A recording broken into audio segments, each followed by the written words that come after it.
Okay, so you're listening because you're in fintech, right? You're building the next big thing. Maybe something that's going to completely change how we think about money. Mm-hmm. And you're probably thinking about ways to really wow your customers, Yeah, like build a kind of loyalty that makes them stick around for years. for sure. One way to do that is with cards. Absolutely. Cards can be huge for fintechs. They give your customers a tangible connection to your brand. Exactly. And they open up a whole new world of possibilities for how people interact with their money. So today we're diving deep into launching card issuing solutions, specifically for fintech companies like yours. Awesome. We've got an expert here from Verestro, a company that's helped tons of fintechs successfully launch their card programs. That's right. They're going to give us the inside scoop on what to expect and how to make sure everything goes smoothly. Happy to be here. So let's jump right in. Sounds good. What's the first thing a fintech should consider when they're thinking about launching a card program? Well, one of the most important things is preparation time. Makes sense? We usually need about 4 to 8 weeks from the project kickoff to get everything set up. Okay, what does that setup involve? Lots of things, actually.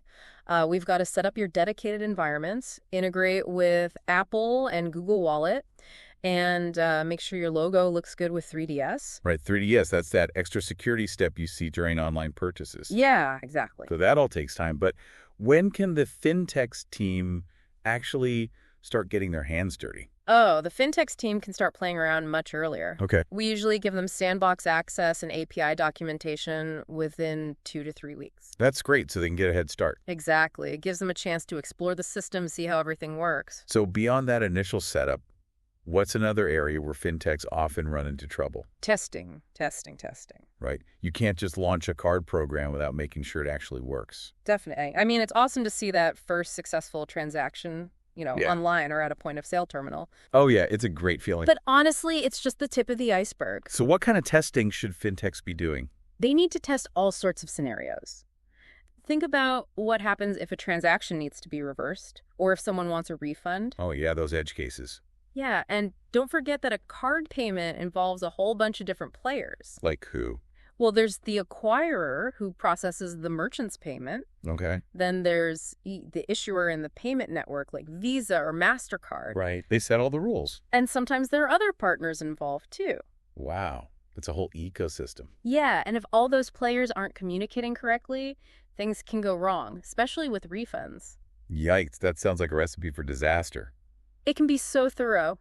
Testing is crucial. So what else have you learned from working with all these fintechs? Well, knowledge transfer is super important. What do you mean by that? I mean, making sure that the fintech's team understands how everything works. Right. They need to be able to support the card program once it's launched. Exactly. Throughout the project, we're constantly sharing our knowledge with their team. So it's about empowering them. Yeah, giving them the tools they need to be successful in the long run. Makes sense now when it comes to features. I'm guessing a lot of fintechs want to launch with all the bells and whistles. Oh, yeah. They want the most amazing card program ever. But is that the best approach? Not really. We always recommend starting with a minimum viable product or MVP. Okay, so what does that look like for a card program? Focus on the core features first, the things you absolutely need to get started. Can you give me some examples? Sure. You need to be able to create users, Okay. manage their balances, issue cards, get those cards into digital wallets like Apple Pay and Google Pay. Got it. And of course, you need to be able to process transactions both online and at point of sale terminals. Those are the essentials. Yeah, once you've got those nailed down, you can start adding the fancy stuff. So don't try to do too much too soon. Right. You'll just end up delaying your launch and potentially introducing more problems. That's great advice. Yeah. So just to recap, the key takeaways here are thorough preparation, Yes. comprehensive testing, Absolutely. internal knowledge building, Definitely. and a focused MVP. Couldn't have said it better myself. Fintechs that follow these tips are much more likely to have a successful and efficient card launch. That's what we've seen time and time again. So if you're listening and this all sounds like something you want to explore further, I definitely recommend reaching out to Verestro. Thanks. They can help you navigate this whole process and avoid those common pitfalls. We'd be happy to chat. How can people get in touch? The easiest way is to visit our website. You'll find all our contact info there. Awesome. Well, this has been incredibly insightful. Glad to hear it. Launching a card program is clearly a big undertaking, but with the right planning and a focus on the fundamentals, fintechs can set themselves up for success. For sure. Now, for all you listeners out there, I want you to think about which of these core elements we talked about today will be the most challenging for you. That's something to consider as you start planning your own card program. Good advice. Until next time, happy building. Thanks for having me. And that's a wrap. Great job.